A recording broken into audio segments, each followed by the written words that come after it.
اسلامي امارت له خپل دین او له خپلې خاورې نه دفاع دا خپل مسؤلیت او خپل مکلفیت ګڼي او دا یو دینی اصل هم ده.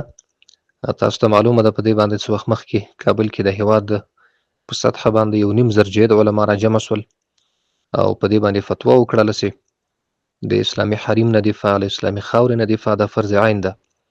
نو الحمدلله مجاهدینو د اسلامي امارت منصوبینو په ډیره میړانه باندې له خپل هیواد نه دفاع وکوله او فی الحال هم د دفاع په حالت کې دي. نو هر تیریګر چې زموږ په خاوره باندې، زموږ په اسلام باندې، زموږ په علیا منافعو باندې تیری کوي، نو انشاءالله چې همداسې کلک جواب به ګوري.